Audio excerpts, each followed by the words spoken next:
এ আনন্দ বিজয়ের। স্বৈরাচার পতনের ৩ দিন পেরিয়ে গেলেও উচ্ছ্বসিত সিরিয়ার বাসিন্দারা। তবে বিভিন্ন এলাকায় বাসিন্দাদের মাঝে স্বস্তির বদলে দানা বেঁধেছে উদ্বেগ। গেল ২ দিনে কয়েকশোবার দেশটির কৌশলগত বিভিন্ন সামরিক স্থাপনায় হামলা চালিয়েছে ইসরায়েল। মঙ্গলবারও বেশ কয়েকটি বিমানবন্দর লক্ষ্য করে আগ্রাসন চালায় তেল আবিব। হামলা চলে দেশটির নৌঘাঁটিতেও। এরই মধ্যে সিরিয়ার দক্ষিণাঞ্চলে একটি প্রতিরক্ষা অঞ্চল গড়ে তুলতে ইসরায়েলি সেনাবাহিনীকে নির্দেশ দিয়েছেন প্রতিরক্ষামন্ত্রী কাজ। বলেন, অধিকৃত গোলান মালভূমিতে উপস্থিতি আরও জানান দিতেই এ পদক্ষেপ নেওয়া হয়েছে। সিরিয়ার বিভিন্ন অঞ্চলে মাথাচাড়া দিয়ে উঠছে বিভিন্ন বিদ্রোহী সংগঠন। একই দিন দেশটির কুর্দি মিলিশিয়া বাহিনীর ক্ষেপণাস্ত্র, গোলাবারুদ, ট্যাঙ্ক এবং ভারী অস্ত্র বোঝাই বেশ কয়েকটি ট্রাক ধ্বংস করে দিয়েছে তুরস্কের গোয়েন্দা সংস্থা।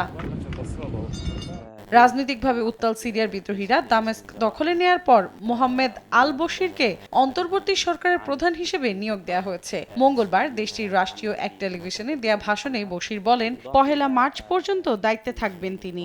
এর আগে বিদ্রোহী গোষ্ঠী সালভেশন গভর্নমেন্টের প্রধান ছিলেন বশির।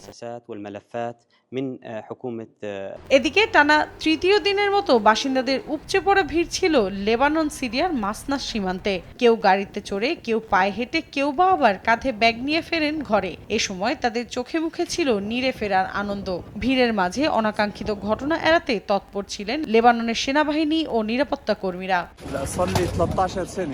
১৩ বছর ৭ মাস আগে আমি সিরিয়ায় ছিলাম। বাশার আল আসাদ পদত্যাগ করায় আমি আবার ফিরে যাওয়ার সিদ্ধান্ত নিয়েছি। আমরা এখন কোনো ঝামেলা ছাড়াই নিজ দেশে প্রবেশ করতে পারবো। পরিবারের সঙ্গে দেখা হবে ভেবেই অনেক ভালো লাগছে।